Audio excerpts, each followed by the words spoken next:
नमस्कार, मैं प्रियंका। आप देख रहे हैं 4 PM। उत्तर प्रदेश से लेकर दिल्ली तक ईडी फुल फॉर्म में दिखाई दे रही है। पहले तो राहुल गांधी ने दावा किया कि जल्द ही ईडी उनके घर पर छापेमारी करने वाली है, और अब खबर निकलकर सामने आई है कि समाजवादी पार्टी के सांसद के घर पर छापेमारी भी हुई है, संपत्ति भी जब्त हुई है, और तो और बुलडोजर भी पहुंच गया है। इसके बाद से बवाल मच गया है। आपको बता दें कि गृह मंत्री अमित शाह फुल टेंशन में दिखाई दे रहे हैं, और जब भी अमित शाह टेंशन में दिखाई देते हैं तो ईडी एक्टिव हो जाती है। आपको बता दें कि सिर्फ टेंशन अमित शाह के चेहरे पर नहीं बल्कि योगी आदित्यनाथ के चेहरे पर भी दिखाई दे रही है, क्योंकि यूपी विधानसभा में जो हुआ है वो आज के इतिहास में कभी नहीं हुआ।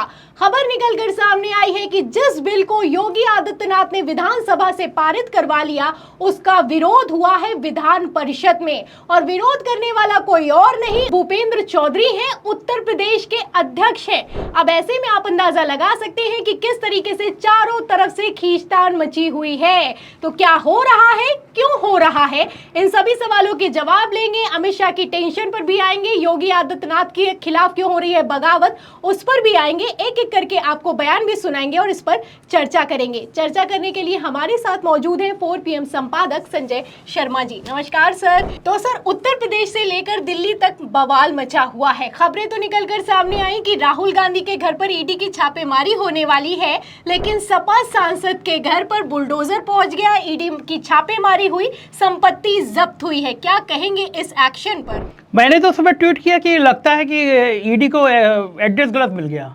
राहुल गांधी ने कहा उनके घर पे आने वाली है, लेकिन वो आ गए लखनऊ में बाबू सिंह कुशवाहा के यहाँ। बाबू सिंह की कुशवाहा की जो संपत्तियां हैं वो ईडी के पास अभी से नहीं, सालों से हैं। लेकिन बाबू सिंह कुशवाहा का दोष इतना है कि जौनपुर में उन्होंने भारतीय जनता पार्टी के उस प्रत्याशी को हरा दिया जिसके ऊपर ईडी, इनकम टैक्स ने क्या क्या चीजें पेंडिंग थी। लेकिन वो कृपा शंकर सिंह, जिनके मधु कोड़ा तक से रिश्ते बताए जाते थे, वो भारतीय जनता पार्टी की वॉशिंग मशीन में आ गए। मोदी जी को बड़ा सा गुलदस्ता फूल दे दिया उन्होंने। अब जब कृपा शंकर सिंह ने मोदी जी को फूल दे दिया तो जाहिर है कि सारे गुनाह साफ हो गए, और फिर कृपा शंकर सिंह जौनपुर से चुनाव लड़ने आ गए। अब इन बाबू सिंह कुशवाहा ने उन बड़े वाले माफिया साहब को, जिनके पास इतनी जांचें थी जो खत्म हो गई, धूल चटा दी। तो बाबू सिंह कुशवाहा तो निगाह में आ गए। दूसरा, अखिलेश यादव ने उनको लोकसभा में उपनेता बना दिया। अब बीजेपी के पेट में दर्द ये हुआ कि वैसे भी मौर्य वोट इस बार बहुत चला गया सपा में। बाबू सिंह कुशवाहा मौर्य जाति के बड़े नेता हैं। केशव सिंह मौर्य जो हैं बीजेपी की, उनकी गत योगी आदित्यनाथ ने बना रखी है। सपा मजाक उड़ाती है तो स्टूल मंत्री हैं। तो इधर वाले मौर्य नेता की गत बन रही है, उधर वाले मौर्य नेता का कद बढ़ रहा है। तो ईडी को जाहिर है कि धमकाना था उनको, और उनके यहाँ बुलडोजर लेके पहुंचना था। लेकिन इन बातों से नेता डरते नहीं हैं।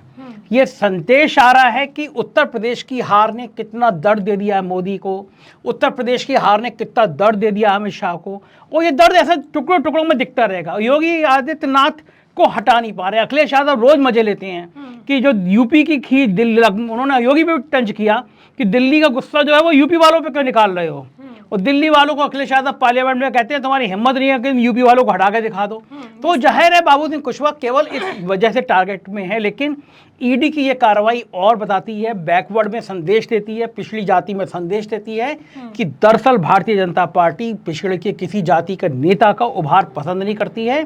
बाबू सिंह कुशवाहा की संपत्ति ऐसे दौर में, आप वैसे जब्त करते सही है, लेकिन ऐसे दौर में जब वो उपनेता बने हैं, उनके अब बुलडोजर चलवा के ईडी की कार्रवाई करा के पिछड़ी जातियों को उन्होंने और भड़कने का मौका दे दिया। और ये मुझे लग रहा है कि पैर पे कुल्हाड़ी नहीं पड़ रही है, कुल्हाड़ी पे पैर मार रहे हैं। रोज ये गलती कर रहे हैं, रोज एक ऐसा काम कर रहे हैं कि बीजेपी नीचे आ रही है। हाँ, और सर साफ साफ पता चल रहा है कि लोग जब हड़बड़ाते हैं ना, कहते हैं जब नाश मनुज पर छाता है सबसे पहले विवेक मर जाता है। लग रहा है इनका विवेक ही खत्म हो गया है, क्योंकि जैसे एक्शन लिए जा रहे हैं और उसको तुरंत पलटा भी जा रहा है, लोग परेशान दिखाई दे रहे हैं। आपने संसद में भी देखा कि किस तरीके से पहले राहुल गांधी को किसानों से मिलने के लिए मना कर दिया गया, कहा गया सदन में नहीं मिल सकते हैं, फिर सदन में मिलने की इजाजत दी गई, उसके बाद पत्रकारों को कैद किया गया, फिर उसके बाद अगले दिन ही रिहा कर दिया गया कि आप जैसे चाहे वैसे कवरेज कर सकते हैं। अब ये सब फैसले अपने आप में साफ दिखा रहे हैं कि टेंशन तो है, अब टेंशन किस बात की है वो भी नजर आ रहा है।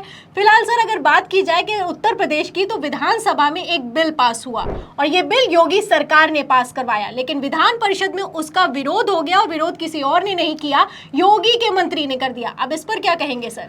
बहुत बड़ी घटना थी ये कि एक बिल आया, नजुल बिल, जब आया हाउस में तो बीजेपी के 2 विधायक उसके खिलाफ हो गए। राजा भैया जो योगी आदित्यनाथ के पैर छूते नजर आए, उन्होंने विरोध किया और यहाँ तक विरोध पहुंच गया कि अनुप्रिया पटेल ने सीधी चिट्ठी लिख दी कि जिन अफसरों ने ये बिल बनाया उनके खिलाफ कार्रवाई करिए, बिल बहुत गलत है, पिछड़ों के खिलाफ है। अनुप्रिया पटेल टारगेट कर करके योगी आदित्यनाथ की सरकार पर हमला कर रही हैं। पहले उन्होंने कहा कि जो सर्विसेज में, नौकरी में जो आरक्षण है दलितों को, पिछड़ों को, वो नहीं मिल पा रहा है, बाकायदा चिट्ठी लिख देती हैं। अब मोदी सरकार में मिनिस्टर है, योगी आदित्यनाथ सरकार के खिलाफ चिट्ठी लिख दे रही हैं। और उसके बाद जब विधान परिषद में पहुंचा तो बीजेपी के प्रदेश अध्यक्ष हैं, नेता हैं, बड़े नेता हैं, विधान परिषद में बिल वो खुद ही, विपक्ष की जगह खुद ही कह दे रहे हैं कि भैया ये बिल ठीक नहीं है, ये लोगों की भावनाओं के खिलाफ है। ये मेरे ख्याल से पहली बार होगा कि प्रदेश का मुख्यमंत्री बिल लेकर आए, उनकी सरकार बिल लेकर आए, पार्टी के नेता ही उस बिल का विरोध करें कि प्रवर समिति को भेज दीजिए, यानी गंडे ठंडे बस्ते में डाल दीजिए। और यही नहीं है, यहाँ पे लखनऊ में, राजधानी में कई कॉलोनियां टूटती थी, अकबर नगर और बाकी 2 नगर। चुनाव नतीजे आए, इनकी हवा खराब हो गई। ये कहा नेताओं ने कि तो बुलडोजर का नतीजा है कि ये भाई बुलडोजर चलाएंगे, संजय निषाद ने कहा बुलडोजर चलाएंगे तो कहाँ से लोग वोट देंगे। बुलडोजर उन दोनों कार्रवाई पर रुक गया, दोनों जगह कार्रवाई नहीं हुई इन कॉलोनी पे, बल्कि कहा गया जिन्होंने लाल निशान लगाए उन पे कार्रवाई होगी, उनकी जांच होगी। हालांकि इस सरकार में जांच किसी की नहीं होती है, एसआईटी बनती है, जांच खत्म हो जाती है। कल ही हमने देखा अतीक अहमद अशरफ की एक न्यायिक जांच कमेटी बनी थी, उसने पुलिस को क्लीन चिट दे दी, पुलिस की कोई गलती नहीं थी। एक और चीज़ मैं प्रियंका जी कहना चाह रहा हूँ दर्शकों के लिए, कितना बड़ा मजाक है, कोई बड़ी घटना बनती है तो न्यायिक जांच आयोग बन जाता है। एक रिटायर्ड जज साहब बैठ जाते हैं कि आप ये न्यायिक जांच करेंगे। जज साहब खाली हो चुके होते हैं रिटायरमेंट के बाद, घर पे बैठ के मक्खी मार रहे होते हैं। अचानक उनको बहुत बड़ी सैलरी दे दी जाती है, गाड़ी दे दी जाती है, बंगला दे दिया जाता है। और न्यायिक जांच आयोग का टाइम होता है 6 महीने, लेकिन वो जज साहब फिर 1.5 साल 2 साल तक जांच करते रहते हैं। उनको सैलरी मिलती रहती है, उनको गाड़ी मिलती है, गनर मिलता है। और आप 100% मामलों में देखेंगे ऐसे न्यायिक जांच आयोग जो बनते हैं वो सरकार को क्लीन चिट दे देते हैं, क्योंकि जज मानता है कि ये तो सरकार ने हमें उपकृत किया, हम ठलुआ बैठे हुए थे घर पर मक्खी मार रहे थे, इन्हें हमें जांच आयोग का अध्यक्ष बना दिया, हमें क्लीन चिट देनी है। आप बताइए अतीक और अशरफ के मामले में पुलिस को क्लीन चिट कौन अंधा दे सकता है?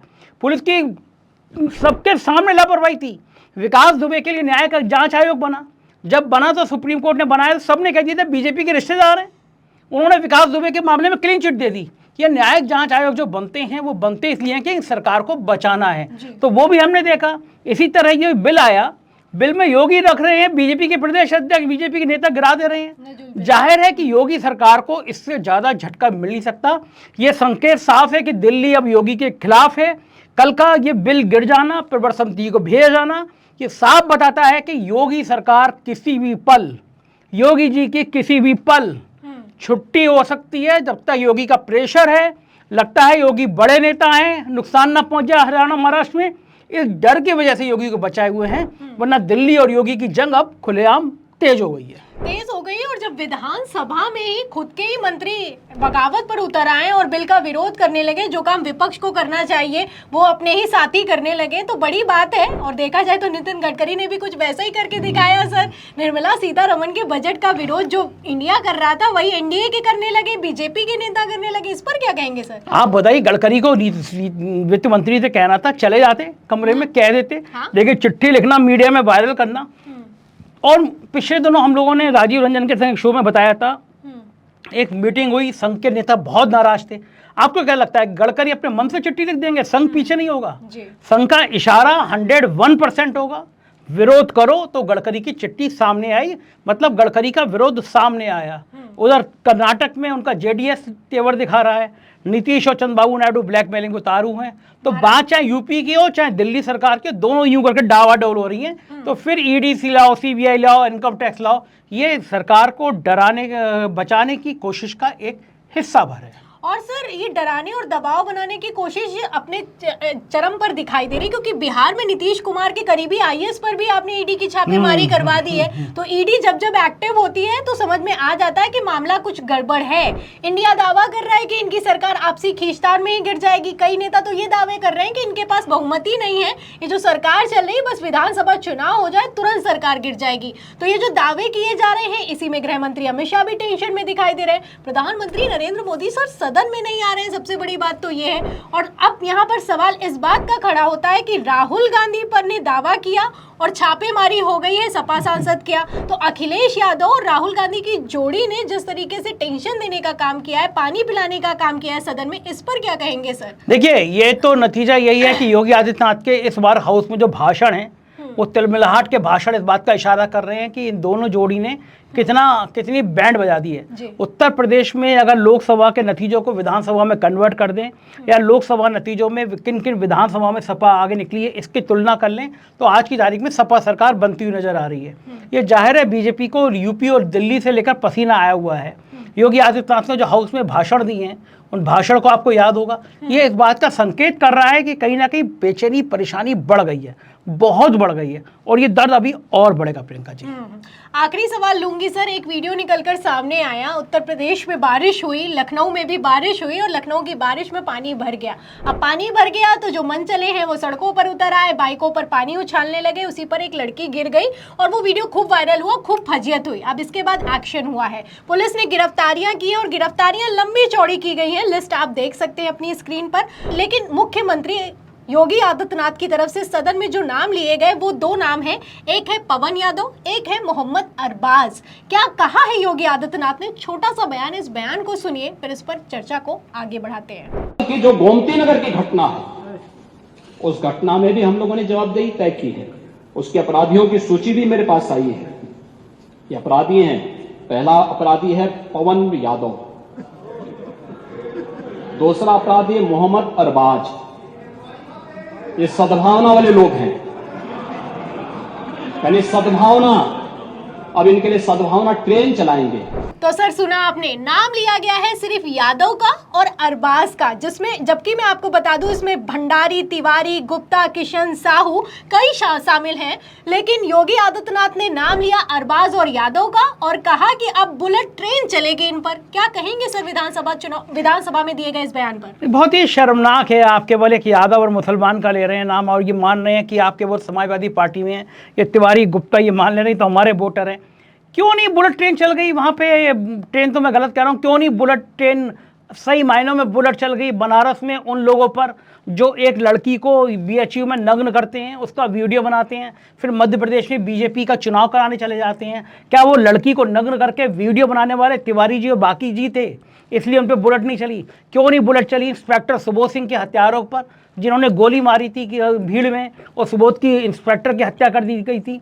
क्यों नहीं गोली चली कानपुर में और माँ बेटी के झोपड़ी में जला के मार देने वाले बुलडोजर पे? तो क्या आपके बुलडोजर या आपकी बुलेट केवल छांट के चलेगी? कोई पंडित जी हैं, कोई गुप्ता जी हैं, उन पर नहीं चलेगी, और कोई यादव है, कोई मुसलमान है और बाकी कोई ठाकुर साहब भी हैं तो उन पर नहीं चलेगी? ये खराब बात है। आप मुख्यमंत्री हैं 25 करोड़ की जनता के, आप केवल यादव मुसलमान को छोड़ देंगे और तिवारी जी गुप्ता जी को बचा लेंगे, ये ठीक परंपरा नहीं है। अरे अगर चलानी है ना सब पे चलाइए ना, कार्रवाई सब पे करिए। बीएचयू में आपने उस लड़की के दिल पे पूछिए, आप जिसको नग्न करके video, BHU Banaras Hindu university जिसका पूरी दुनिया में नाम था, उस पर चलाते बुलेट। हम देखते किन टांगों में गोली पड़ी है, कितने लोगों को लेके चले आए हैं। जो कावड़ियां पुलिस चौकी पे तोड़फोड़ कर दे रहे हैं, जिन गाड़ियों को तोड़ दे रहे हैं, उन पे चलाइए ना बुलेट। वो कावड़िया वो गुंडे की तरह बैठ के बिहेव कर रहे हैं, उनकी गोली उनकी बुलेट पे उन पे क्यों नहीं चलाते? क्योंकि वो आपका वोट बैंक है, आप जितना भड़काएंगे वो वोट बैंक बनेगा। लेकिन ये खराब है और इसी खराब व्यवस्था का नतीजा है कि चुनाव के नतीजे, और यही सरकार इसी रवैये पे चलती रही तो नतीजे फिर 2027 में भी खराब आएंगे। क्या बात है? बहुत बहुत शुक्रिया सर, और बिल्कुल सही बात है, अगर नाम लेना था तो सिर्फ अरबाज और यादव का क्यों, सबका नाम लेना चाहिए था। लेकिन मुख्यमंत्री योगी आदित्यनाथ ने जरूरी ये समझा कि नाम लिया जाए अरबाज और यादव को और एक तरीके से धमकी दी जाए। फिलहाल इन सब बयानों से, इन सब खबरों से इतना साफ होता हुआ नजर आ रहा है कि अब लड़ाई अस्तित्व पर आ गई है। हर कोई अपनी अस्तित्व बचाने की जंग में जुटा हुआ है, चाहे वो गृह मंत्री अमित शाह हो। आप देख सकते हैं कि नितिन गडकरी ने खुली चुनौती देने का काम किया एक तरीके से। योगी आदित्यनाथ क्या कम थे कि गडकरी ने पत्र लिख दिया है निर्मला सीतारमण को। और तो और आप देख सकते हैं कि किस तरीके से ईडी फुल फॉर्म में दिखाई दे रही है। एनडीए के घटक दलों को डराया धमकाया जा रहा है, इंडिया के नेताओं को डराया धमकाया जा रहा है। अब ये डराने धमकाने की राजनीति कितने दिन चलेगी, सवाल इसी बात का खड़ा होता है। फिलहाल राहुल गांधी ने तो कह दिया है कि ना हम डरने वाले हैं ना हम झुकने वाले हैं, जो करना है कर लो। ये एनडीए की सरकार की उल्टी गिनती तो शुरू हो चुकी है, लेकिन देखना ये दिलचस्प होगा कि क्या ये लोग आपसी खींचतान में ही गिर जाएंगे। तो फिलहाल इस पूरी चर्चा पर, इन सवालों पर, इन बयानों पर और उसी के साथ इन खबरों पर आपकी क्या राय है? क्या मोदी सरकार की उल्टी गिनती शुरू हो चुकी है? जो भी आप सोचते हैं हमें कमेंट बॉक्स में जरूर लिखें। वीडियो को ज्यादा से ज्यादा शेयर करें, हमारे चैनल को लाइक करें, ज्वाइन करें, सब्सक्राइब करें। फिर मिलती है अगली खबर के साथ, तब तक के लिए धन्यवाद।